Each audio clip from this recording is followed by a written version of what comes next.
క్రిస్టియన్లు కమ్యూనిస్టులు ముగ్గురు ఆర్ఎస్ఎస్ శత్రువులు అన్నట్టుగా ప్రకటించిందని చెప్పారు.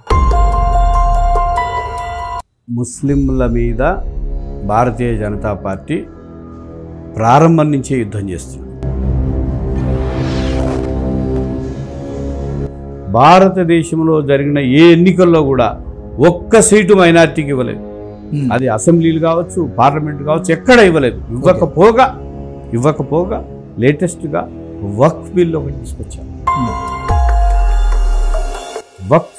వక్ఫ్ అనేటువంటిది ఇస్లాం మతానికి సంబంధించినటువంటి ఆచారం ప్రకారం వారికి సంబంధించినటువంటి మసీదులు కావచ్చు, ఈద్గాలు కావచ్చు. బీజేపీ వచ్చిన తర్వాత చేసినటువంటి మొట్టమొదటి పని ఏంటంటే నరేంద్ర మోడీ 5 సంవత్సరాల నాడు చేసింది ఆ రాష్ట్రాన్ని రాష్ట్ర హోదా లేకుండా 2 ముక్కలు చేసింది.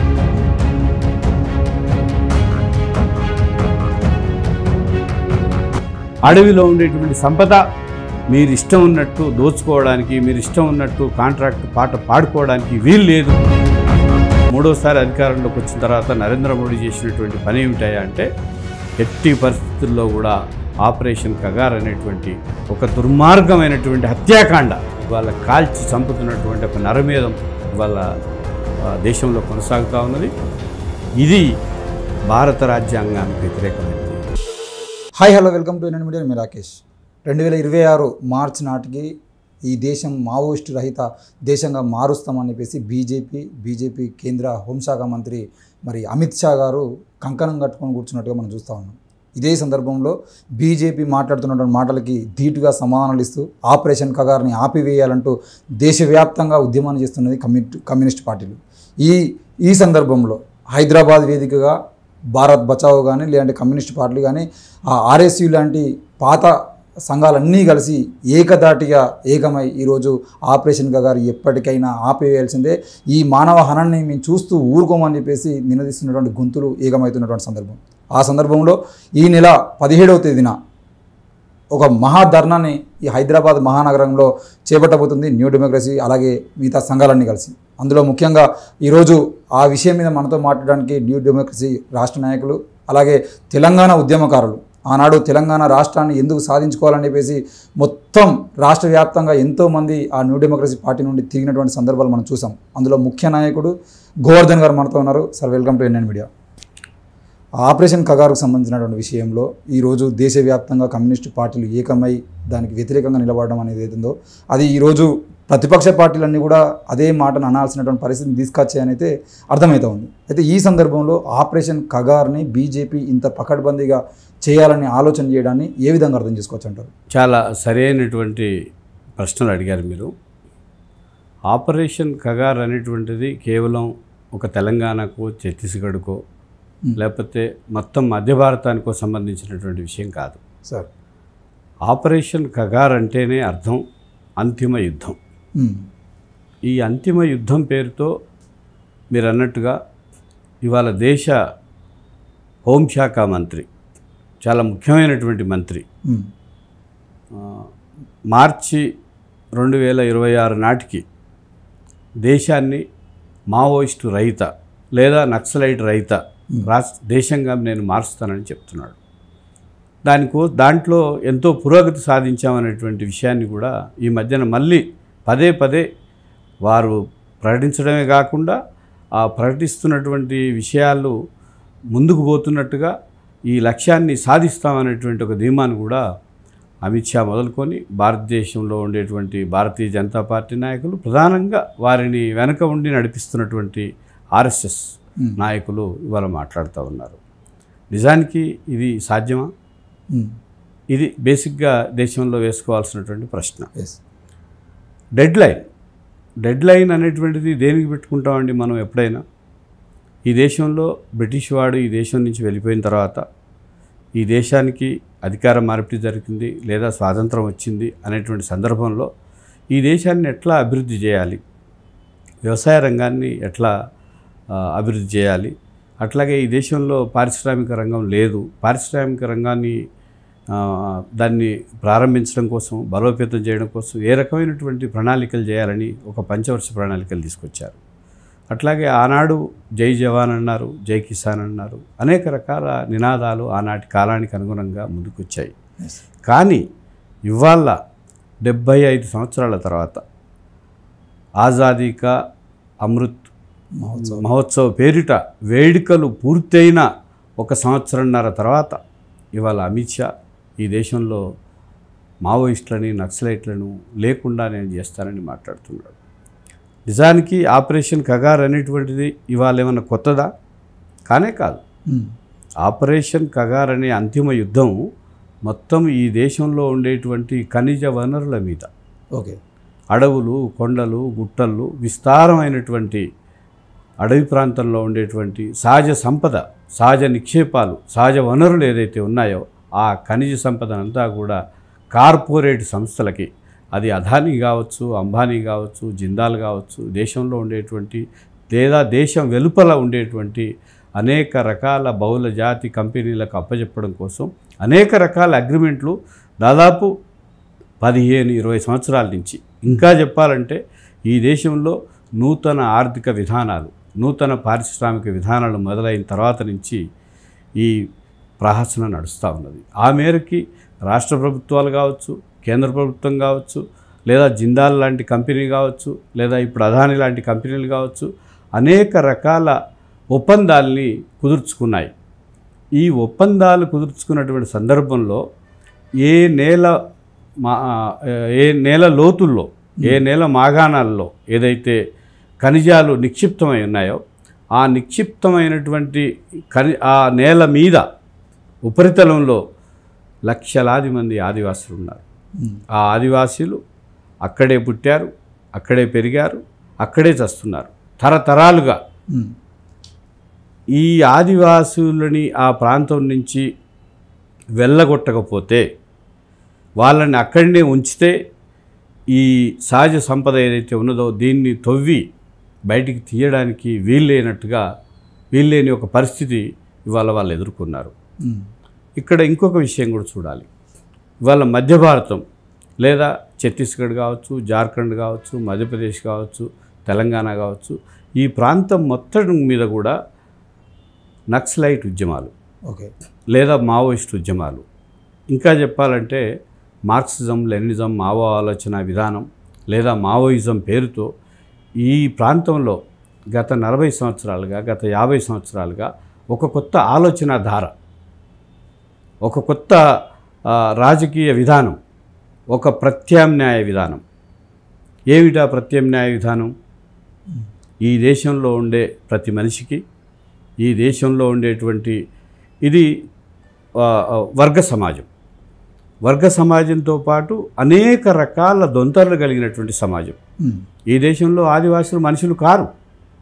పాలకవర్గాల దృష్టిలో చాలా చాలా చాలా సంవత్సరాల క్రింద వరకు అనేక తరాలుగా ఇవాళ ఆదివాసులు అడవి మనుషులుగా, అనాగరికులుగా చూస్తున్నటువంటి సమాజంలో నక్సలైట్లు అనుకునేటువంటి విద్యాధికులు తమ విలువైనటువంటి జీవితాల్ని వదిలిపెట్టి తాము కళాశాలల్లో, పాఠశాలల్లో నేర్చుకున్నటువంటి జ్ఞానాన్ని, ఈ జ్ఞానం ఏ జ్ఞానమైతే తమకు ఈ సమాజం నేర్పిందో ఆ జ్ఞానాన్ని మళ్ళీ తిరిగి ఈ సమాజంలో వెనుకబడినటువంటి అట్టడుగున ఉన్నటువంటి ప్రజలు ఎవరైతే వారికి అవసరాలు ఉన్నాయో ఆ అవసరాలు తీరకపోగా కనీసము మనుషులుగా కూడా గుర్తింపు లేనటువంటి ఒక స్థితి ఏదైతే ఉన్నదో వాళ్ళ దగ్గరికి వెళ్ళినటువంటి సందర్భం ఉన్నది. అది గ్రామాలకు తరలినే పేరుతో ఉండొచ్చు, లేకపోతే ఇంకొక పేరుతో ఉండొచ్చు. ఆనాడు విద్యార్థులుగా పీడిఎస్యు కావచ్చు, ఆర్ఎస్యు కావచ్చు, ఇతర విద్యార్థి సంఘాలు ఒక 40 సంవత్సరాల నాడు, ఒక 50 సంవత్సరాల నాడు గ్రామాల్ని తమ తల్లిదండ్రులు తమ రక్త మాంసాల్ని ఒడ్డి ఏదైతే తాము విద్యార్థికులం కావాలని ఏ సమాజం అయితే వాళ్ళని ఆశించిందో ఆ సమాజానికి మళ్ళీ దాన్ని పైకి తీసుకురావడం కోసం, దాని ఉన్నతి కోసం తమ నేర్చుకున్నటువంటి జ్ఞానాన్ని మళ్ళీ సమాజంలోకి ఇవ్వడం అనేటువంటిది ఆనాటు 40-50 సంవత్సరాల క్రితం విద్యార్థి ఉద్యమం చేసినటువంటి ఒక గొప్ప కాంట్రిబ్యూషన్. దాంట్లో భాగంగానే మొత్తము తెలుగు నేల మీద, అది ఇవాళ ఆంధ్రప్రదేశ్ పేరుతో ఉండొచ్చు, తెలంగాణ పేరుతో ఉండొచ్చు, లేదా వీటికి సరిహద్దు ప్రాంతాలుగా అటు ఒరిస్సా ఉండొచ్చు, లేకపోతే మిగతా రాష్ట్రాలు ఛత్తీస్గఢ్ ఇలాంటి రాష్ట్రాలు ఉండొచ్చు. వీటిలలో ఒక విప్లవోద్యమం, వీటికి ప్రత్యామ్నాయం, వీటికి సరి సమానంగా కూడా జల్ జంగల్ జమీన్ ఇజ్జత్ అమారా హై. ఈ దేశంలో ఉండేటువంటి నీళ్లు, ఈ దేశంలో ఉండేటువంటి భూమి, ఈ దేశంలో ఉండేటువంటి అడవి, అన్నిటికీ మించి ఆత్మగౌరవం చాలా ముఖ్యమైనదని విపరీతమైనటువంటి పోరాటాలు వచ్చినాయి, ఉద్యమాలు వచ్చినాయి. ఆ ఉద్యమాలు రక్తసిక్తమైనటువంటి కాల్పులకు గురై అనేక మంది, ఇంద్రవెల్లి లాంటి ఒక సంఘటన మనందరినీ కలిచివేస్తున్నటువంటి ఒక సంఘటన చరిత్రలో మనం చూసాం. అయితే ఇక్కడ మీరు చెప్తున్న దాని ప్రకారం మార్క్సిజం, లెనినిజం, మావోయిజం ఇవన్నీ ఏవైతే ఉన్నాయో, మీరు చెప్తున్నట్టుగా గ్రామాలకు తరలండి అనే నినాదాలు ఏవైతే ఉన్నాయో, ఇవన్నీ కూడా ఆయుధాలు చేతికిచ్చి మానవ హననాన్ని చేసే విధంగా అభివృద్ధి నిరోధకులుగా వీళ్ళు తయారు చేస్తూ ఉన్నారనే ఆ ముద్ర కూడా ఈరోజు మావోయిస్టుల మీద, కమ్యూనిస్టు పార్టీల మీద, బీజేపీ లాంటి లేదంటే రాజ్యం ఇప్పటివరకు కాంగ్రెస్ ఏలినప్పటికీ ఇప్పుడు బీజేపీ ఏలుతున్నప్పటికీ ఈ కమ్యూనిస్టు పార్టీల మీద లేదంటే ముఖ్యంగా మావోయిస్టుల మీద రాజ్యం వేస్తున్నటువంటి ముద్ర వీళ్ళు అభివృద్ధి నిరోధకులు, ఆయుధాలు ఇచ్చి వీళ్ళు శత్రువుల్ని తయారు చేస్తున్నారు అంటున్నారు. దాన్ని ఎట్లా అర్థం చేసుకోవచ్చు? ఇది కొత్త కాదు కమ్యూనిస్టులకి. ఇది ఏదో తెలంగాణలో భారతదేశంలోనే కాదు, ప్రపంచవ్యాప్తంగా అది జర్మనీలో కావచ్చు, ఫ్రాన్స్లో కావచ్చు, రష్యాలో కావచ్చు, చైనాలో కావచ్చు, అన్నిటికీ మించి తూర్పు యూరోప్ రాజ్యాల్లో కావచ్చు, మొత్తం ప్రపంచం అంతా కూడా మార్క్స్ క్యాపిటల్ రాసినటువంటి సందర్భంగానే మార్క్స్, ఎంగెల్స్ ఏదైతే సిద్ధాంతాన్ని, ఒక శ్రామిక వర్గ సిద్ధాంతాన్ని వాళ్ళు రూపొందించారో ఆ సిద్ధాంతాన్ని ఆచరణలోకి కామ్రేడు లెనిన్ మొట్టమొదటిసారిగా 1917లో సోవియట్ రష్యాలో తీసుకొచ్చి ఒక రాజ్యాన్ని స్థాపించాడు. ఆ సందర్భంగా ఇదే ప్రచారం జరిగింది. చైనాలో ఇదే జరిగింది, తూర్పు యూరోప్ రాజ్యాలు ఇదే జరిగింది. అట్లాగే మహత్తర తెలంగాణ సాయుధ రైతాంగ పోరాటం, బాంచర్ని, కాల్ముక్తా, దొర అనేటువంటి ఒక భూస్వామ్య రాచరికం ఏదైతే తెలంగాణలో కొనసాగిందో, నైజాం స్టేట్లో కొనసాగిందో, ఆ సందర్భంగా కూడా ఇదే విషయం ముందుకు వచ్చింది. అంటే ఇక్కడ మనం అర్థం చేసుకోవాల్సింది, ఇవాళ ఎన్నడూ లేనంత గట్టిగా, ఎన్నడూ లేనంత బలంగా, ఎన్నడూ లేనంతగా మీడియా కూడా, మొత్తం మీడియాలో ఉండేటువంటి అత్యధిక సంస్థలు ఇవాళ నక్సలైట్ సమస్య, మావోయిస్ట్ సమస్య అనేటువంటిది తీవ్రవాద సమస్యగా, టెర్రరిస్ట్ సమస్యగా బరిదెగించి ఎందుకు మాట్లాడుతున్నారంటే నిజానికి ఇట్లా మాట్లాడడానికి చాలా కాలం పాటు అటు ప్రింట్ మీడియా కావచ్చు, ఎలక్ట్రానిక్ మీడియాలో కావచ్చు, ఈ రకమైనటువంటి సందర్భాలు లేవు. కానీ బీజేపీ, ఆర్ఎస్ఎస్ వచ్చిన తర్వాతనే ఇవాళ వాళ్ళకి ఆ రకమైనటువంటి ఒక వెన్నుదన్నుగా ఈ ప్రభుత్వాలు ఉంటున్నాయి. అన్నిటికీ మించి ఆర్ఎస్ఎస్ తన ప్రణాళికలోనే తను పుట్టినాడే ఈ దేశానికి 3 శత్రువులను ప్రకటించింది. 1 ముస్లిమ్స్, 2 క్రిస్టియన్లు, 3 కమ్యూనిస్టులు. ఇప్పుడు తన అధికారంలో ఉన్నది. నిజానికి ఈ దేశంలో పరిపాలిస్తున్నది ఎన్డీఏ పరిపాలన కాదు, లేదా అచ్చం బీజేపీ పరిపాలన కాదు. ఇవాళ నేరుగా నరేంద్ర మోడీ నాయకత్వంలో కొనసాగుతున్నటువంటి పాలన ఏదైతే ఉన్నదో ఇది పూర్తిగా ఆర్ఎస్ఎస్ యొక్క ప్రణాళికని అమలు చేసేటువంటి ఒక సందర్భం. కాబట్టి వాళ్ళు కమ్యూనిస్టుల మీద కక్ష తీర్చుకుంటున్నారు. ఇవాళ కమ్యూనిస్టులని అంతం చేస్తే తప్ప మేము ముందుకు పోజాలము అనేటువంటి పద్ధతిలో ఉన్నారు. ఇక్కడ చాలా ముఖ్యమైన విషయం కార్పొరేటీకరణ. కార్పొరేటీకరణ ప్రధానంగా దేని మీద జరుగుతుంది? వాళ్ళ దాదాపు మొత్తము సముద్రంలో కానీ, ఆకాశంలో కానీ, లేదా మొత్తము భూమి మీద కానీ ఉన్నటువంటి అన్ని సంస్థలు, అది టెలికమ్యూనికేషన్స్ కావచ్చు, విమానయానం కావచ్చు, లేకపోతే ట్రాన్స్పోర్టేషన్ కావచ్చు, అనేక రకాలుగా ఉండేటువంటి అన్ని ప్రభుత్వ రంగ సంస్థలను అన్నీ కూడా ప్రైవేట్ పరం చేశారు, లేదా ఆయన కాడికి తెగనమ్మేశారు, లేదా వీటిని మొత్తంగా డిజిన్వెస్ట్మెంట్ శాఖ. ఎక్కడైనా ప్రపంచంలో ఎక్కడైనా ఒక అభివృద్ధి జరగాలంటే, ఒక పథకం జరగాలంటే దానికోసం ఒక శాఖను పెడతారు. కానీ బీజేపీ వచ్చిన తర్వాత, అధికారంలోకి వచ్చిన తర్వాత చేసిన పని ఏంటంటే మొట్టమొదటిసారి అసలు ఇదంతా కూడా పిచ్చి ఆలోచన. నెహ్రూది కావచ్చు, నెహ్రూకు ఆనాడు ఆదర్శంగా ఉన్నటువంటి రష్యా ఎకానమీ కావచ్చు, ఇదంతా మిక్స్డ్ ఎకానమీ, ఇదంతా నాన్ సెన్సు అనేటువంటి పద్ధతుల్లో డిజిన్వెస్ట్మెంటు అనేటువంటి ఒక శాఖను ఏర్పాటు చేసి వీటన్నిటిని చేశారు. ఈ క్రమంలో విస్తారమైనటువంటి సహజ వనరులు, నిక్షేపాలు ఇవన్నీ కలిగినటువంటి అటవీ ప్రాంతం మీద వారికి పట్టు అవసరమైంది. ఆ పట్టును సాధించుకోవడం కోసం, ఆ టార్గెట్ని ముందుకు తీసుకెళ్లడం కోసం ఏదైతే కార్పొరేట్ సంస్థలు, నిజానికి నరేంద్ర మోడీని ఎవరు అధికారంలోకి తీసుకొచ్చారు? కార్పొరేట్ సంస్థలే. వేల లక్షల కోట్ల రూపాయలు వెదజల్లి ఆయనను అమాంతం, భారతీయ జనతా పార్టీలో ఒక సాంప్రదాయం ఉండేది, అది జనసంఘ రూపంలో ఉండొచ్చు, లేకపోతే వాజ్పేయి రూపంలో ఉండొచ్చు, మురళీ మనోహర్ రూపంలో ఉండొచ్చు, లేకపోతే రకరకాల రూపాల్లో ఉండొచ్చు. వీటన్నిటినీ పక్కకు దోసేసి ఒకేసారి కాంగ్రెస్ చేస్తున్నటువంటి అవినీతికర విధానాలు కావచ్చు, లేకపోతే అసమర్థ పరిపాలన కావచ్చు, ప్రజా వ్యతిరేక పాలన కావచ్చు, వీటినన్నిటిని చూపించి ఒక కొత్త ఫేస్ని దేశంలోకి ముందుకు తీసుకురావడంలో, ఒక ఛాయ్వాలా ఈ దేశాన్ని పరిపాలిస్తాడు అనేటువంటి ఒక దాన్ని తీసుకురావడంలో కార్పొరేట్లే ఉన్నారు. ఆ కార్పొరేట్ల రుణం ఇవాళ తీసుకోవడం కోసం, అడవుల్లో ఉండేటువంటి ఖనిజ సంపదని కార్పొరేట్లకు కట్టపెట్టడం కోసం ఆపరేషన్ కగార్ అనేటువంటి ఒక పథకము ముందుకు వచ్చింది. దానిలో భాగమే ఇవాళ మావోయిస్టులని కావచ్చు, నక్సలైట్లను కావచ్చు 2026 మార్చి నాటికి మేము లేకుండా చేస్తాము. లేకుండా అంటే అర్థం చంపేస్తాము, కాల్చేస్తాము, కాల్చి బూడిదని కూడా మేము ఇవ్వము, మీరు ఏం చేసుకుంటారో చేసుకోండి. ఈ దేశంలో డాక్టర్ బాబాసాహెబ్ అంబేద్కర్ చరిత్ర రాజ్యాంగ కమిటీకి ఒక చైర్మన్గా ఉండి, ఏ భారత రాజ్యాంగం అమలులోకి వచ్చి ఆ భారత రాజ్యాంగంలో 5th షెడ్యూల్ కావచ్చు, 6th షెడ్యూల్ కావచ్చు, దానికి అనుగుణంగా అనేక చట్టాలు వచ్చినాయి.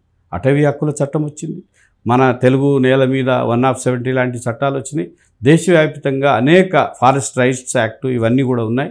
ఇవన్నీ పక్కన పెట్టి ఇవాళ మేము నేరుగా పోయి అడవులన్నీ కూడా మేము కార్పొరేట్ సంస్థలకు అప్పచెప్తామని వాళ్ళు కూర్చుంటే, ఆదివాసీ జనం చైతన్యమైన జనం ఉన్నారు. బతుకు తెరువు కోసం, ఇదే ఉనికి కోసం పోరాడుతున్నటువంటి ఒక ఆదివాసీ జాతి తలెత్తుకొని తిరిగేటువంటి ఒక సాంప్రదాయాన్ని అది సంతరించుకున్నది. అది కొమ్రం భీం పోరాటం కావచ్చు, రామ్జీ గోండ్ పోరాటం కావచ్చు, లేదా కమ్యూనిస్టులు, నక్సలైట్లు జరిపినటువంటి అనేక రకాల పోరాటాలు కావచ్చు. వీటి ఫలితంగా ఇవాళ కర్రెగుట్టలు మొదలుకొని నారాయణపూర్ దగ్గర నేషనల్ పార్క్ వరకు జరుగుతున్నటువంటి ఈ హత్యాకాండ అంతా కూడా మావోయిస్టుని ఏరేస్తామనేటువంటి దాంట్లో భాగంగానే ఇవాళ ముందుకు సాగుతాం. అయితే మీరు ఇంతకుముందు మాట్లాడుతూ ముస్లింలు, క్రిస్టియన్లు, కమ్యూనిస్టులు ముగ్గురు RSS శత్రువులు అన్నట్టుగా ప్రకటించిందని చెప్పారు. వాళ్ళ నాయకులు ప్రకటించారు. ఈరోజు కమ్యూనిస్టుల వరకు, అంటే ముందుగా ముస్లింలు, తర్వాత క్రిస్టియన్లు, తర్వాత కమ్యూనిస్టులు అనుకున్నప్పుడు ముస్లింలు క్రిస్టియన్ల జోలికి పోకుండా కమ్యూనిస్టుల జోలికి పోవడం, అంటే వాళ్ళు ఇద్దరు ఐక్యంగా ఉండి ఎదురొడ్డారు, వీళ్ళు ఐక్యంగా లేకపోవడం అనుకోవచ్చా? ఏ విధంగా అర్థం చేసుకోవచ్చు? కాదు. ముస్లింల మీద భారతీయ జనతా పార్టీ ప్రారంభం నుంచే యుద్ధం చేస్తున్నారు. ప్రారంభం నుంచే యుద్ధం చేస్తున్నారు. మీరు ఒక్కసారి చరిత్రలోకి వెనక్కి వెళ్తే, ఇటీవల 2 ఎన్నికలు కనుక తీసుకుంటే, అంటే నరేంద్ర మోడీ అధికారంలోకి వచ్చిన తర్వాత, అంటే RSS, నరేంద్ర మోడీ ఎవరో కాదు, ఆయన ఇంకొకలాగా ఒక అద్వానీ లాగానో, ఒక వాజ్పేయి లాగానో, ఇంకొక పోరాటంలో ఉండి ఇంకేదో చేసిన జనసంఘ నుంచి అట్లా వచ్చినాడు కాదు. నేరుగా RSS శాఖ నుంచి వచ్చినటువంటి ఒక నాయకుడు, కార్పొరేట్ల వెన్నుదన్నుతో ఎదిగినటువంటి ఒక నాయకుడు. ఆ నాయకుడు వచ్చిన తర్వాత చేసినటువంటి పరిణామం ఏంటంటే, భారతదేశంలో జరిగిన ఏ ఎన్నికల్లో కూడా ఒక్క సీటు మైనార్టీకి ఇవ్వలేదు. అది అసెంబ్లీలు కావచ్చు, పార్లమెంట్ కావచ్చు, ఎక్కడ ఇవ్వలేదు. ఇవ్వకపోగా లేటెస్ట్గా వక్ఫ్ బిల్ ఒకటి తీసుకొచ్చారు. వక్ఫ్ అనేటువంటిది ఇస్లాం మతానికి సంబంధించినటువంటి ఆచారం ప్రకారం వారికి సంబంధించినటువంటి మసీదులు కావచ్చు, ఈద్గాలు కావచ్చు, అనేక రకాల విలువైనటువంటి కోట్ల లక్షల రూపాయల విలువ చేసేటువంటి భూములు ఇవాళ దేశవ్యాప్తంగా ఉన్నాయి. హిందూ ధర్మ సంస్థలకు ఉన్నాయి, క్రిస్టియన్ మిషనరీస్కు ఉన్నాయి, అట్లాగే ముస్లింలకు ఇస్లాం ప్రకారంగా ఉన్నాయి. వాటిని వాళ్లకు దక్కకుండా చేయడం కోసం, ఆ విలువైనటువంటి భూముల్ని కూడా ఇవాళ కొల్లగొట్టడం కోసం ముస్లింల మీద దండయాత్ర చేశారు. భారతదేశంలో ఏకైక ముస్లిం రాష్ట్రం జమ్మూ కాశ్మీర్ అనేటువంటిది వాస్తవానికి ఒక దేశం. 47 తర్వాత అదొక పెద్ద చరిత్ర. భారత నెహ్రూ ప్రధాని ప్లెబిసైట్ నిర్వహిస్తామన్నాడు. మీరు మీ ఇష్టం, పాకిస్తాన్లో ఉండొచ్చు, ఇండియాలో ఉండొచ్చు, లేదా స్వతంత్రంగా మా దేశంగా మేమే ఉంటామంటే కూడా మాకు అభ్యంతరం లేదు. ఇవన్నీ పోయినాయి.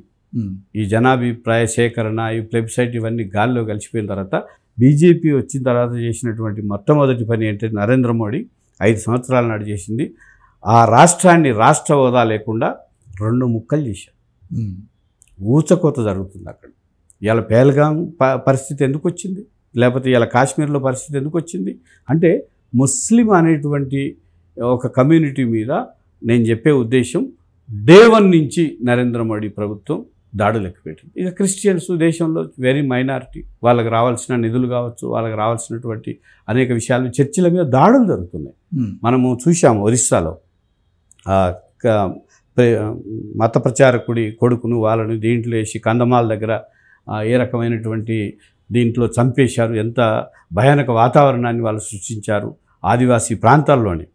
అంటే ఇక కమ్యూనిస్టులు విప్లవ పోరాటాలు లేదా కమ్యూనిస్టు పోరాటాలు భారతదేశంలో ముందుకు వచ్చినాయి. ముందుకు రావడమే కాదు, దున్నేవాడికే భూమి దక్కాలని మాట్లాడి అడవిలో ఉండేటువంటి సంపద మీరు ఇష్టం ఉన్నట్టు దోచుకోవడానికి, మీరు ఇష్టం ఉన్నట్టు కాంట్రాక్ట్ పాట పాడుకోవడానికి వీలు లేదు అనేటువంటి పద్ధతుల్లో మొత్తం ఏ ఖనిజ సంపదని కార్పొరేట్ సంస్థలకు అప్పచెప్పాలని భారత పాలక వర్గాలు, అది కాంగ్రెస్ పార్టీ కావచ్చు, భారతీయ జనతా పార్టీ కావచ్చు, లేకపోతే ఇవాళ నరేంద్ర మోడీ కావచ్చు, ఈ కాలంలో వచ్చినటువంటి విధానాలను మెమోరాండమ్ ఆఫ్ అండర్స్టాండింగ్స్ వీటన్నిటిని కూడా నికరంగా ఎదిరించింది, నిలబడి ప్రజలతో ఉండి కాపాడింది కమ్యూనిస్టులు, విప్లవ సంస్థలు మాత్రమే. మనకు ఒరిస్సా దగ్గర కళింగనగర్ అనేటువంటిది విన్నాం. ఒక 10-15 సంవత్సరాల క్రితం ఒక పోస్కో ఉద్యమం ఒకటి చూసాం. అక్కడ ఉండేటువంటి మొత్తం అడవినంతా కూడా బహుళజాతి సంస్థలకు అప్పచెప్తుంటే వాటి మీద పెద్ద ఉద్యమం, సంవత్సరంన్నర పాటు ఉద్యమం జరిగింది. చెక్కాజామ్ అని మొత్తం ఆ రహదారిని అంతా కూడా బంద్ చేసినటువంటి ఒక చరిత్ర ఉంది. కాల్పులు జరిపి నియంగిరి కొండల్లో లేదా కళింగనగర్ ప్రాంతంలో పోస్కోలో ఒక 14 మందిని హత్య చేసినటువంటి తర్వాత కూడా ఆఖరికి MOU ఏదైతే జరిగిందో అవన్నీ కూడా రద్దు చేసుకొని మూటా ముల్లే సర్దుకొని ఆ కంపెనీలన్నీ కూడా వెనక్కిపోయినటువంటి చరిత్ర ఈ భారతదేశ దండకారణ్యంలో కొనసాగినటువంటి ఒక తాజా రుజువు.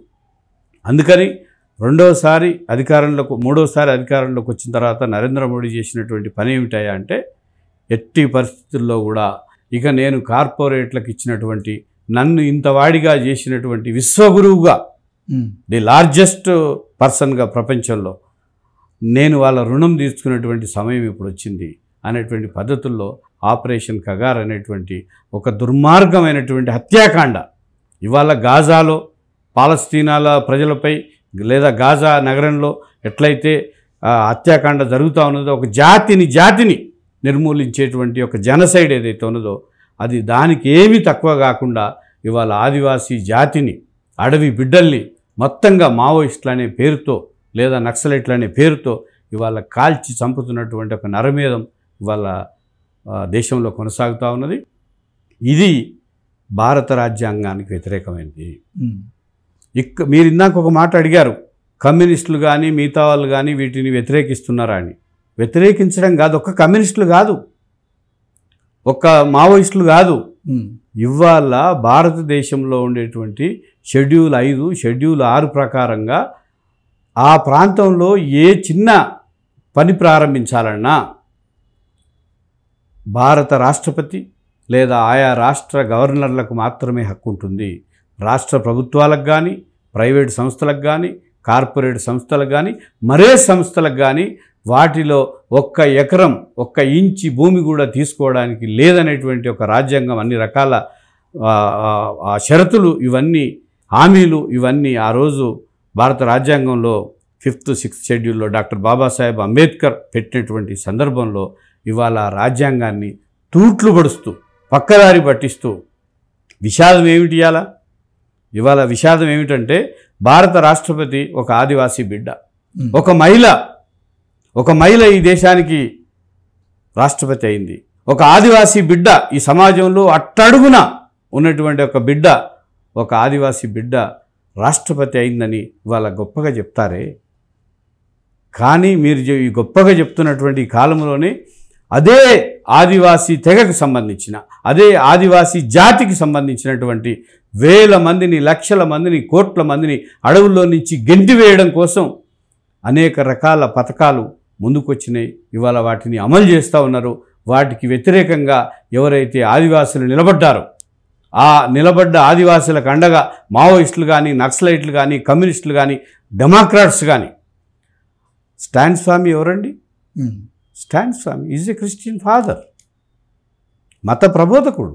ఆయన మొత్తము మనుషులంతా సమానంగా ఉండాలి, వ్యత్యాసాలు ఉండొద్దు, వాళ్ళ భూమి వాళ్ళకు ఉండాలి, వాళ్ళని ఇక్కడి నుంచి వెళ్ళగొట్టద్దంటే ఆయన మీద ఒక కుట్ర కేసు పెట్టి స్టాన్ స్వామి మీద ఆఖరికి ఆయన తాగడానికి ఒక చిన్న స్ట్రా ఇవ్వను కూడా ఇవ్వలేనటువంటి ఒక కసాయి ప్రభుత్వం,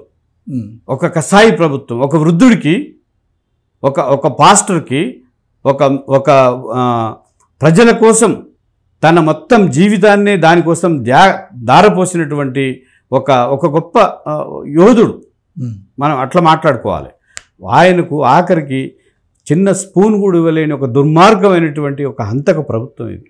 అంటే ఇక్కడ కేవలం నక్సలైట్లు, కమ్యూనిస్టులు, మావోయిస్టులు లేకపోతే ఇంకొక వీళ్ళు కాదు. దేశంలో ఉండేటువంటి అణగారిన వర్గాల ప్రజలకి అండదండలుగా ప్రజాస్వామికవాదులు ఉన్నారు, రచయితలు ఉన్నారు, మేధావులు ఉన్నారు, లాయర్లు ఉన్నారు, డాక్టర్లు ఉన్నారు, ఆలోచనాపరులు ఉన్నారు, జర్నలిస్టులు ఉన్నారు, విలేకరులు ఉన్నారు. అంటే సమాజంలో ఉండేటువంటి సబ్బండ వర్గాల ప్రజలకు అందరి మద్దతును ఇవాళ కూడగట్టుకొని ఇవాళ ఆదివాసీ ఉద్యమం ముందుకెళ్తున్నటువంటి ఒక దశ ఏదైతే ఉన్నదో దీన్ని భారత పాలక వర్గాలు ప్రత్యేకించి ఆర్ఎస్ఎస్ ఇవాళ ఇది ముందుకెళ్తే మా భవిష్యత్తు ఉండదు, అందుకని అమీతుమీతో పోరాటంగా మేము దీన్ని చేస్తామనేటువంటి పద్ధతుల్లో సరిగ్గా సందర్భాన్ని కూడా మనం చూడాలా. సందర్భం లేకుండా ఏ విషయం జరగదు.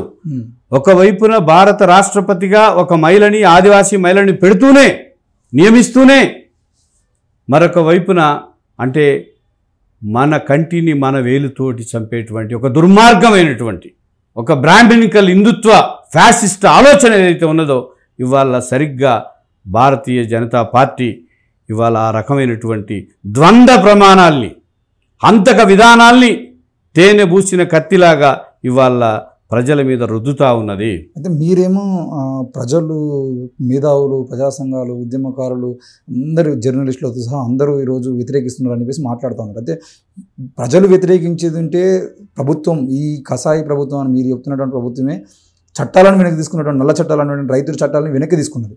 ఈరోజు నిజంగానే మీరు అంటున్నట్టు ఈ ప్రజలందరూ ఆపరేషన్ కాగానే వ్యతిరేకించేదంటే ఇంత దూకుడుగా ప్రవర్తించేటువంటి అవకాశం లేదు కదా.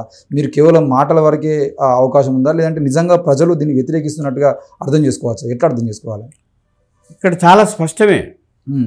మావోయిస్టు పార్టీ అధినేత, Maoist party general secretary, is the highest personality, towering personality నంబాళ్ళ Keshavarao గారు.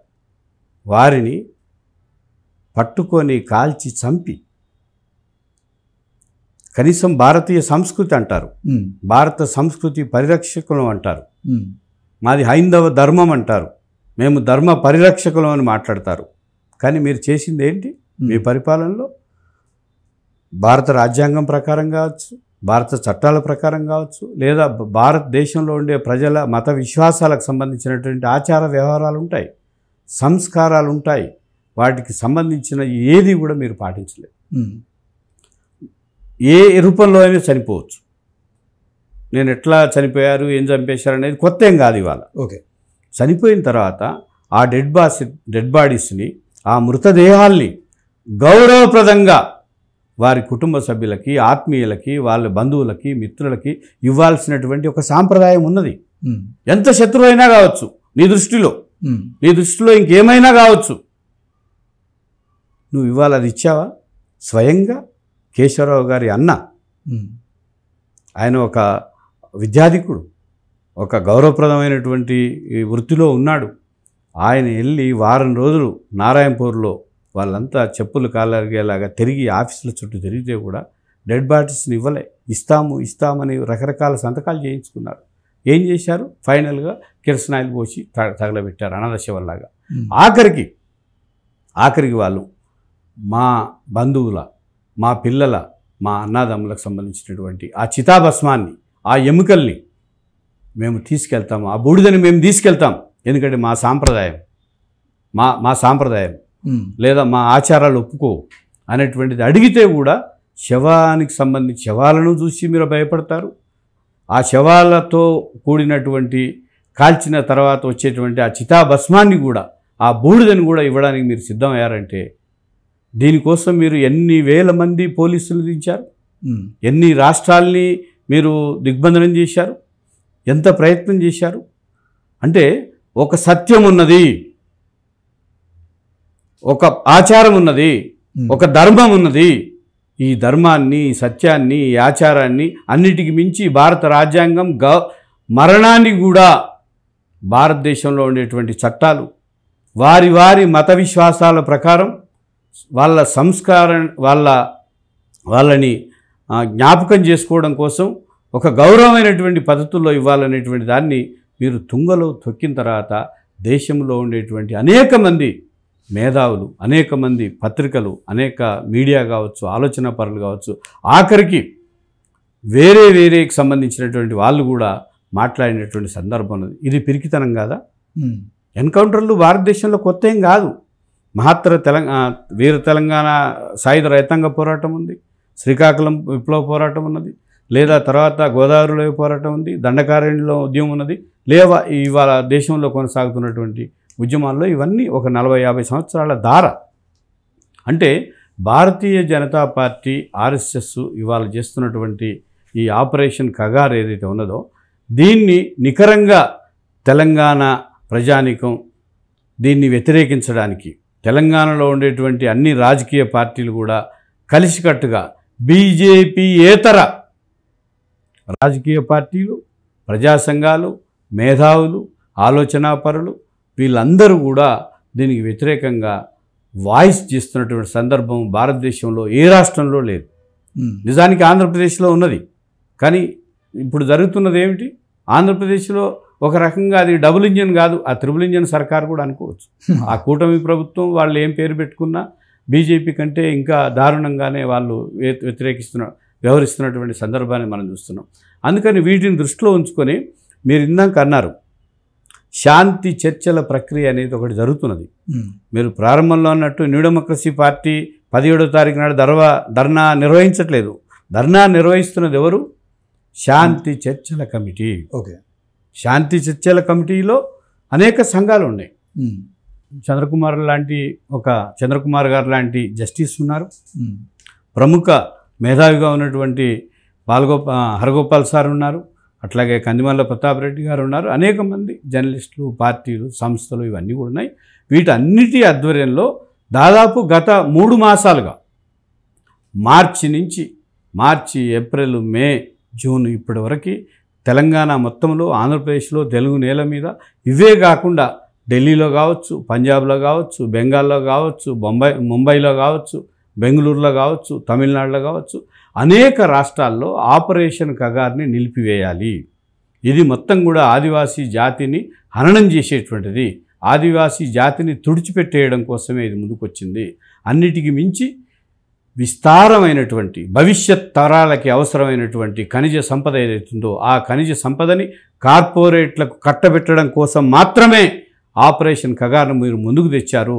దీన్ని వెంటనే ఆపాలనేటువంటి ఒక వాయిస్ వాళ్ళ పెద్ద ఎత్తున కనిపించకపోవచ్చుగాక, కానీ ప్రజల్లో ఒక ఆలోచన రేకెత్తిస్తూ ఉన్నది. ప్రజలు ఎందుకు ఈ రకంగా వేల మంది కర్రెగుట్టలు, ఉదాహరణకి నిజానికి మన దగ్గర కర్రెగుట్టలో ఎన్ని వేల మంది పోలీసులు దించారు, ఎంత హంగామా చేశారు, ఎంత బీభత్సాన్ని సృష్టించారు, ఎంతమంది ఆదివాసుల్ని మొత్తము ఇటు తెలంగాణ ప్రాంతం కావచ్చు, ములుగు దగ్గర నుంచి అటు ఛత్తీస్గఢ్లో కావచ్చు, లేదా పక్కన ఉండేటువంటి మహారాష్ట్ర ప్రాంతంలో కావచ్చు, ఏ రకమైనటువంటి బీభత్సానికి వాళ్ళు ఒడిగట్టారనే విషయం మీడియా ద్వారా ఎంత కన్నుగప్పాలనుకున్నా కూడా సోషల్ మీడియా ద్వారా, ప్రధానంగా మెయిన్ స్ట్రీమ్ మీడియా కాదు, సోషల్ మీడియా ద్వారా, ఇతరత్ర చిన్న పత్రికల ద్వారా కావచ్చు, అనేక రకాలుగా ఇవాళ ప్రజలకు వాస్తవాలు తెలుస్తున్నటువంటి పరిస్థితి ఉంది. ప్రజల్లో వాస్తవాలు ప్రబలినంత కాలం అవి భౌతిక రూపాన్ని ధరించి తీరుతాయి. ఆ భౌతిక రూపం అంతిమంగా ఎంత బలవంతుడైనా కూడా అది చలిచీమల చేత చెక్కి అని మనం పాడతామే, ఆ రకమైనటువంటి దానికే దారి తీస్తుంది అనేటువంటిదే మనం అర్థం చేసుకోవాలి. అయితే ఇక్కడ ఇంకో విషయం ఏంటంటే తెలంగాణ ఉద్యమం అయిపోయిన తర్వాత కూడా లాల్ నీల్ అనే ఉద్యమం పేరుతో కానీ బహుజన్ లెఫ్ట్ ఫ్రంట్ ఏర్పడము, అంటే కమ్యూనిస్టు సంఘాలు ఏకమైతే ఇక ఇది తప్పకుండా రానున్న రోజుల్లో ఒక మార్పు దిశగా పోతాయి అనుకున్న సందర్భంలో అది మధ్యలో ఆగిపోయినట్టుగా అనిపించడం, ఈరోజు మళ్ళీ ఆపరేషన్ కగారు పేరుతో అందరూ మళ్ళీ ఐక్యమవుతున్నట్టుగా ఈరోజు న్యూ డెమోక్రసీలు రెండు కూడా కలిసిపోవడం, ఇవన్నీ చూస్తూ ఉంటే ఇవి భవిష్యత్తులో ఇలాగే కొనసాగేటువంటి అవకాశాలు ఉన్నాయా, లేదు అని అంటే ఈ మార్పు ఎంతకాలం ఉండేటువంటి, అంటే ఈ ఉద్యమ రూపం ఎంతవరకు ఉండేటువంటి అవకాశం ఉంటుంది. రెండవది, ఈరోజు వనవాసి కళ్యాణ పరిషత్ పేరుతోనే ఆదివాసీల్లోకి బీజేపీ అత్యంత దూకుడుగా వెళ్ళేటువంటి ప్రయత్నం చేస్తూ ఉంది. వాళ్ళని ఎంతవరకు దగ్గర తీసుకున్నా చేసుకుంటుంది. అంటే ఇది మావోయిస్టుల కమ్యూనిస్టుల లోపం అనుకోవచ్చా? ఆదివాసీల వరకు వనవాసి కళ్యాణ పరిషత్ పేరుతోనే బీజేపీ ఓడాన్ని మీరు అడ్డుకోకపోవడం, ఇది ఏ రకంగా అర్థం చేసుకోవచ్చు అంటారు? మీరు అడిగిన ప్రశ్న చాలా లోతైనది, గంభీరమైనది, ఒక రకంగా చాలా లోతుల్లోకి వెళ్ళాల్సినటువంటి విషయాలు ఉంటాయి. ఒకటి, భారతీయ జనతా పార్టీ ఒక స్పష్టమైనటువంటి సిద్ధాంతంతో ముందుకొచ్చినటువంటి పార్టీ. నిజానికి నక్సల్ సమస్య అనేటువంటిది 2004 ఉమ్మడి ఆంధ్రప్రదేశ్లో ఆనాడు అధికారంలో ఉన్నటువంటి రాజశేఖర రెడ్డి నేతృత్వంలోని ప్రభుత్వం నక్సలైట్ పార్టీతో, ముఖ్యంగా ఆనాడు ఉండేటువంటి పీపుల్స్ వార్తో జనశక్తి పార్టీతో చర్చలు జరిపింది. అంటే ఆనాడు ఉండే స్థితి ఏంటంటే నక్సలైట్ సమస్యను ఆయా రాష్ట్ర ప్రభుత్వాలే డీల్ చేసేవి. ఓకే, వాటికి సంబంధించి దేశవ్యాప్తంగా ఒక పర్స్పెక్టివ్ అనేది లేదు. ఒక రాష్ట్రంలో హార్డ్గా ఉండేది, ఒక రాష్ట్రంలో మైల్డ్గా ఉండేది. ఇట్లా ఒక ఈనాడు ఉన్నటువంటి ఒక కోఆర్డినేషన్ కానీ ఒక కమాండ్ కానీ ఆ రోజు లేదు. ఇవాళ ఏం జరిగిందంటే బీజేపీ అధికారంలోకి వచ్చిన తర్వాత దాని ఆర్ఎస్ఎస్లో ఉండేటువంటి విషయం ఏదైతే ఉన్నదో, వాళ్ళ నిన్నాకే కమ్యూనిస్టులు మా శత్రువులు అన్నారు కదా, వాళ్ళు ముందుకు వచ్చేటువంటి క్రమంలో వాళ్ళు దేశవ్యాప్తంగా టార్గెట్ చేస్తున్నారు. అంటే మొత్తంగా ఉద్యమాల్ని అంచాలనేటువంటి ఆలోచన, కమ్యూనిస్టుని అంచాలనే ఆలోచన, లేదా ప్రజాస్వామికవాదుల్ని అంచాలనే ఆలోచన, ఇది కొనసాగుతున్నటువంటి క్రమంలో ఎక్కడైనా కూడా బాధిత వర్గాలు ఉంటాయి, ఎఫెక్టెడ్ పీపుల్ అనేటువంటిది ఉద్యమాల్లోకి వస్తారు. పంజాబ్లో ఎందుకంత పెద్ద రైతాంగ ఉద్యమం వచ్చిందండి? నిజానికి 1 సంవత్సరంన్నర పాటు కొనసాగినటువంటి ఆ ఉద్యమంలో 700 మందికి పైగా రైతులు ప్రాణాలు వదిలారు. అయినా ఉద్యమం నరేంద్ర మోడీని మెడలు వంచినా, లేదా నరేంద్ర మోడీ ప్రకటించినటువంటి 3 నల్ల చట్టాలని నేను వెనక్కి తీసుకుంటున్నాను అని క్షమాపణ చెప్పినటువంటి ఒక మిలిటెంటు, ఒక మూమెంట్, సమరశీల ఉద్యమం ఏదైనా ఉందంటే అది రైతాంగ ఉద్యమం.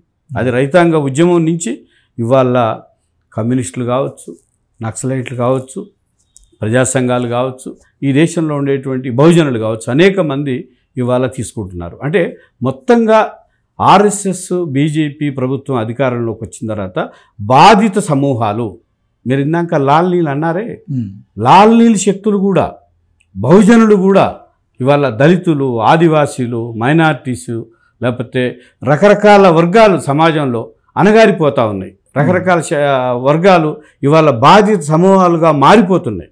అంటే ఇవాళ భూమిహీనులు లేదా నిర్వాసితులు అనేటువంటిది ఒక ట్రెండ్గానే ఉన్నది, దేశవ్యాప్తంగా ఉన్నది. అంటే ఈ బీజేపీ నేను ఇష్టం ఉన్నట్టు నేను ఏమైనా చేయగలుగుతాననేటువంటి వైఖరితో, దూకుడుతో ముందుకు పోతున్నటువంటి సందర్భం ఒకటైతే, మరొక వైపున బీజేపీ ఏతర లేదా ఆర్ఎస్ఎస్ వ్యతిరేక ఒక భావజాలం, లేదా అన్నిటికంటే ముఖ్యమైనది భారత సమాజం చాలా భిన్నమైంది, వైవిధ్యమైంది. అసలు భారతదేశమే ఒక దేశం కాదు. ఇంకా మనం చరిత్రలోకి వెళ్ళి చూస్తే భారతదేశం ఒక ఉపఖండం.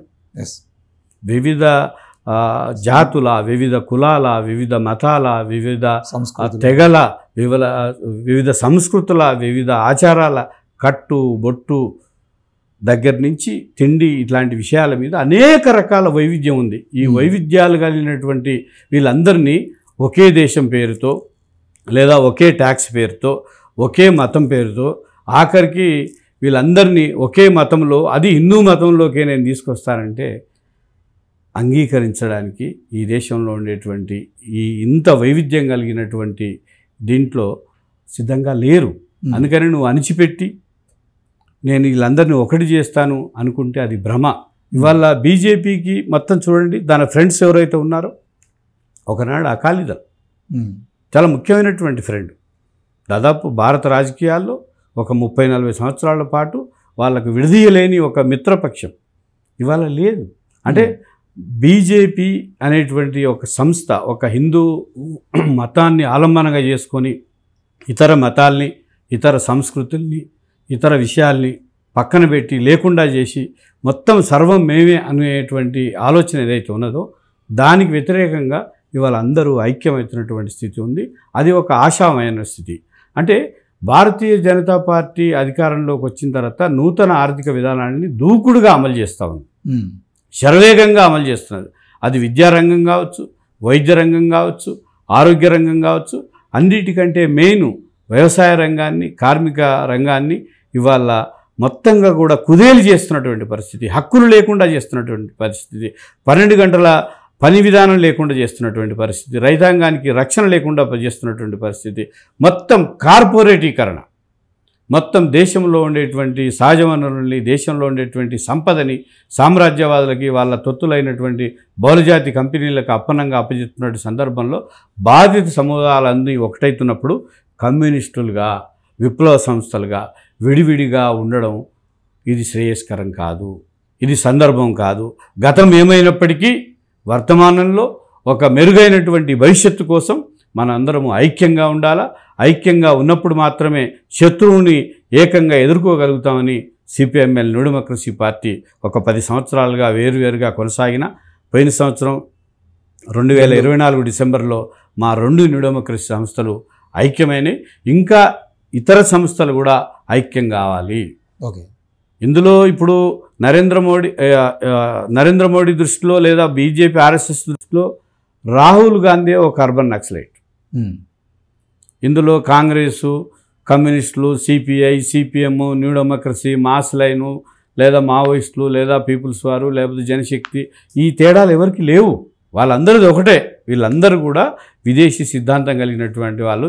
ఈ దేశానికి వీళ్ళు ప్రధానమైన శత్రువులని వాళ్ళ గోల్వాల్కర్, వాళ్ళ హెగ్డేవార్, వాళ్ళ ఐడియాలజికల్ పొజిషన్ ఇది ఉంది. కాబట్టి ఈ స్థితిని మనం చూసినప్పుడు తప్పనిసరిగా కమ్యూనిస్టులే కాదు, ప్రజాస్వామికవాదులు, ఇతర బహుజన వర్గాలన్నీ కూడా ఏకోన్ముఖంగా ఎవరి పందా, ఎవరి ఆలోచనలు కలవగలిగిన వాళ్ళు కలిసి ఒక సంస్థగా ఉండడం, కలవలేనిగా వాళ్ళు ఏ సమస్యల మీద ఏ మేరకి కలవగలిగితే ఆ మేరకు కలిసికట్టుగా ఈ బీజేపీ హిందుత్వ, బ్రాహ్మణికల్ హిందుత్వ ఈ సిద్ధాంతము, ఈ ఫ్యాసిజం ఏదైతే ఇవాళ కార్పొరేటీకరణ ఏదైతే కొనసాగుతుందో దీన్ని అడ్డుకోవడం కోసం ఆ దేశంలో అనేక రకాల శక్తుల్ని ఐక్యం చేయాల్సినటువంటి సందర్భం వచ్చింది ఇవాళ.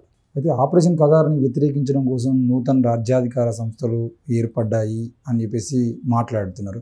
దీనికి సంబంధించిన విషయంలో ఇప్పుడు ఆపరేషన్ కగార్ని వ్యతిరేకించడంలో, ఆపివేయడానికి సంబంధించిన విషయంలో ఇవి ఫెయిల్ అయినాయి అనుకోవచ్చా, విఫలమైన అనుకోవచ్చా, లేదంటే ఎట్లా అనుకోవచ్చు? అనుకోవడానికి వీల్లేదు కదా. ఎట్లా అనుకుంటారు? ఆపరేషన్ కగార్ని నేను ముందుకు తీసుకెళ్తానని మాట్లాడుతున్నాడు. గవర్నమెంట్ ఓపెన్గానే డెడ్ లైన్ ఇచ్చి ప్రకటించింది. దాంతో సమాజం మౌనంగా లేదు. ఆపరేషన్ కగార్ని ఎత్తివేయాలి, ఆపివేయాలి అనడానికి సందేహించినటువంటి ఒక 4-5 నెలల కాలంలో ఇవాళ అందరూ మాట్లాడుతున్నారు. ముఖ్యమంత్రి రేవంత్ రెడ్డి నిన్నటిదాకా తెలంగాణ రాష్ట్రానికి 2 సార్లు ముఖ్యమంత్రిగా చేసినటువంటి కేసీఆర్, బీఆర్ఎస్ అధినేత, టీఆర్ఎస్ నాయకుడు, వాళ్ళే మాట్లాడుతున్నారు కదా. ఇవాళ కాంగ్రెస్ పార్టీ కూడా అఖిల భారత స్థాయిలో ఆపరేషన్ కగార్ మీద ఏం చేయాలి, ఎట్లా, ఇది మంచిది కాదు అనేటువంటి మాట మాట్లాడుతున్నారు వాళ్ళు. ఇవాళ చాలా రాజకీయ పార్టీలు వివిధ రాష్ట్రాల్లో బీజేపీ ఏతర లేదా బీజేపీకి దగ్గరగా ఉండేటువంటి చంద్రబాబు నాయుడు లేదా బీజేపీకి దగ్గరగా ఉండే ఇప్పుడు అవసరార్థం మిత్రుడుగా మారినటువంటి నితీష్ కుమార్ లాంటి రాజకీయ ఊసరవెల్లులు తప్ప ఎక్కువ మంది, అది స్టాలిన్ కావచ్చు, ఇతర విషయాలు ఏమైనా ఉండొచ్చు కాక, ఏ విషయాల్లో తేడాలైనా ఉండొచ్చు కాక, కానీ ఇది మనిషిని చంపేటువంటి హక్కు భారత రాజ్యాంగం ఇవ్వలేదు. భారత రాజ్యాంగం ప్రకారమే ఏ ప్రభుత్వం అయినా వ్యవహరించాలి. అంతే తప్ప డెడ్ లైన్లు పెట్టి మేము చంపుతాము, మా ఇష్టం ఉన్నట్టు చంపుతాము. నిజానికి ఎట్లా ఈ చంపడాలు జరుగుతుంది? అంతకుముందు వాటికి ఇప్పుడు ఆపరేషన్ కగారులో ఉండేటువంటి మౌలికమైనటువంటి తేడా ఏమిటి? ఇవాళ సరిహద్దుల్లో ఉండేటువంటి సైన్యాన్ని మీరు ఇవాళ సరిహద్దు లోపలికి తీసుకొచ్చి ఈ దేశ ప్రజల మీద కాల్పులు జరిపిస్తున్నారు, తుపాకులతో జరిపిస్తున్నారు, హెలికాప్టర్ల ద్వారా మొత్తం అడవిని జల్లెడబట్టి డ్రోన్ల ద్వారా మారణాయుధాలని చేరవేసి మొత్తము జాతిని మొత్తము మావోయిస్టులని వేరివేసే పేరిట ఇవాళ ఒక భూభాగాన్ని మధ్య భారతంలో ఇదంతా మీరు సృష్టిస్తున్నారు. ప్రజలకు అర్థమైద్ది, ప్రజలు అర్థం చేసుకుంటున్నారు. అర్థం చేసుకోవడమే కాదు, వీలైనంత మేరకి మీరు ఎంత హింస పెట్టినా వరవర్రావు లాంటి ఒక సుప్రసిద్ధ కవి, రచయిత, ఒక విప్లవోద్యమ సాంస్కృతిక యోధుడుగా ఉన్నటువంటి వాళ్ళని, లేదా 90% అంగవైకల్యం కలిగినటువంటి డాక్టర్ సాయిబాబాని జైల్లో పెట్టి, అండాసెల్లో పెట్టి ఆయన శరీరాన్ని అన్ని రకాలుగా పతనమయ్యేలా, శరీరం అంతా కూడా కృషించిపోయేలా చేసి ఒక రకంగా ఆయనను చనిపోయే ముందు మీరు ఏదైతే అది కోర్టు తీర్పు ద్వారా మాత్రమే మీరు చేశారు తప్ప మీకు హృదయం ఉండి కాదు. హృదయం లేని వాళ్ళు 90% అంగవైకల్యం కలిగినటువంటి ఒక సాయిబాబా, మరొక మనిషి ఒక వీల్ చక్రాల్లో తిరిగేటువంటి సాయం లేకుండా కనీసం అడుగు కూడా వేయలేనటువంటి ఒక మనిషిని చూసి మీరు భయపడి ఇవాళ జైల్లో వేసినా కూడా ఆయనను చంపిన పాపం మీదే కదా. వరవరరావు గారిని మొత్తం BK-16 భీమా కోరేగాం కేసులో ఉండేటువంటి 16 మందిని మీరు పెట్టి ఇవన్నీ జనం చూస్తున్నారు, ఇవన్నీ జనం ఆలోచనలో ఉన్నాయి. అందుకని మేము సాఫీగా ముందుకు పోగలుగుతాము, మేము ఈ రాజ్యాంగాన్ని తొక్కేసిపోతాము అంటే కుదరదు. భారత సమాజం అంగీకరించదు, అట్లాంటి చరిత్ర లేదు ఎక్కడ. మీరేమో కుదరదు అంటున్నారు, కానీ ఇక్కడ రాజ్యాంగానికి సంబంధించిన విషయంలో తూట్లు పొడుస్తున్నారని తెలిసినా, లేదనంటే మొన్న నంబాల కేశవరావు గారు మరణించినప్పుడు అమిత్ షా గారు ట్వీట్ పెడితే దాన్ని నరేంద్ర మోడీ గారు షేర్ చేసి అంటే ఇది ఒక విజయం సాధించామని చెప్పేసి చేసినటువంటి విషయం కానీ, లేదంటే ఇదే బార్డర్లో ఉన్నటువంటి సైనికులు ఇక్కడికి వచ్చి కర్రగుట్టల మీద జెండా ఎగరేయడం, అది ఆ జెండా ఎందుకు ఎగిరేసారు అనే విషయంలో కూడా ఎక్కడ కూడా కోర్టులు కూడా అంటే ఇంత హననం జరుగుతూ ఉన్న కోర్టులు సుమోటోగా తీసుకోకపోవడము, లేదంటే దీని మీద కనీసం ఇప్పటివరకు ఒక స్పందన కూడా తెలియజేయకపోవడం, ఇవన్నీ చూస్తూ ఉంటే మీరు ఇంతకుముందు చెప్పినట్టు ద్రౌపది ముర్ము గారిని అడ్డం పెట్టి ఏ విధంగా అయితే ఆదివాసీల మహిళలను అడ్డం పెట్టి ఆదివాసీ హననాన్ని చేస్తూ ఉన్నట్టుగా అదేవిధంగా సుప్రీంకోర్టులో కూడా ఇందులో భాగమే అనుకోవచ్చా, లేకపోతే ఏంది అంటే ఇంత హననం? ఇంతకుముందు ఒక ఎన్కౌంటర్ జరిగితేనే పౌర సమాజం స్పందించగానే వెంటనే దాని మీద కేసు కావడమో లేదంటే ఇంకేదో జరగడమో ఒక ఉద్యమం జరగడం జరిగేది. ఇప్పుడు అదంతా ఏం కనబడట్లేదు కదా. మరి అంత లెవెల్లో కనిపించకపోవచ్చు, కానీ ఉద్యమం ఉన్నది, ఇది రాజుకుంటున్నది. ఏమీ లేకుండా సమాజం మౌనంగా చేతులు కుట్టుకొని కోర్టులు ఎందుకు స్పందిస్తాయి అంటున్నా నేను. ఏంటంటే కోర్టులు ఎందుకు స్పందిస్తాయి? భారత న్యాయ వ్యవస్థ, జ్యుడిషియరీ సిస్టమ్, మొత్తం భారతదేశంలో ఉండేటువంటి స్వతంత్ర వ్యవస్థలు కొన్ని ఉన్నాయి. ఆ స్వతంత్ర వ్యవస్థల్ని మొత్తం నీరుగార్చి తమ వాళ్ళతో నింపుకున్నటువంటి చరిత్ర ఉన్నది కదా, న్యాయ వ్యవస్థలో ఉన్నది. మిగతా అన్ని వ్యవస్థల్లో వచ్చేసింది కదా, ఎక్కడ లేని ఎక్కడ. ఇవాళ ఒక జడ్జి తీర్పిచ్చిపోతాడు, రేపు పొద్దున్నే ఆయన MP అయిపోతాడు, రాజ్యసభ సభ్యుడవుతాడు, లేదా మరొక దగ్గర మంత్రి అవుతాడు, లేదా మరొక పెద్ద ఉన్నతాధికారిగా ఉన్నత పొజిషన్లో ఉంటాడు. ఇవన్నీ కూడా రాజ్యాంగాన్ని తూట్లు పొడుస్తున్నారు, రాజ్యాంగాన్ని ధిక్కరిస్తున్నారు. రాజ్యాంగంలో ఉండేటువంటి విలువలు, రాజ్యాంగం కల్పించినటువంటి హక్కులు మేము అందుకే ఇవాళ మాట్లాడుతున్నాం. నిజానికి కమ్యూనిస్టులు కానీ, లేదా నక్సలైట్లు కానీ, మావోయిస్టులు కానీ, మరొకరు కానీ, న్యూ డెమోక్రసీ కావచ్చు, నిజానికి మేము అందరం ఏం కోరుకుంటాం? ఈ భారత రాజ్యాంగము మనకు పనికిరాదు, ఈ భారత రాజ్యాంగాన్ని తీసేసి విప్లవం ద్వారా ఒక కొత్త రాజ్యాంగాన్ని, ఒక శ్రామిక ప్రజలు, రైతు కూలీ రాజ్యం, పేదవాడి రాజ్యం, కష్టజీవి రాజ్యం కావాలని కోరుకునే ఒక రాజ్యాంగాన్ని రాసుకోవాలనేది మా అందరి ఆశయం. కానీ మీరు ఇవాళ చేస్తున్నది ఏంటి? మీరు ఈ రాజ్యాంగాన్ని ఎందుకు ఇవాళ తుంగలో దొక్కుతున్నారు? మీరు చెప్పేటువంటి రాజ్యాంగం RSS, పాంచజన్యం లేదా బంచ్ ఆఫ్ థాట్స్ వాళ్ళు చెప్పినటువంటి రాజ్యాంగం ఏంది? సనాతన ధర్మం, లేదా మొత్తం ఈ సమాజాన్ని ఆటవిక స్థాయికి తీసుకెళ్లడం, బార్బేరిక్ ఆ స్థితిలోకి తీసుకెళ్లేటువంటి ఒక దుర్మార్గమైనటువంటిది.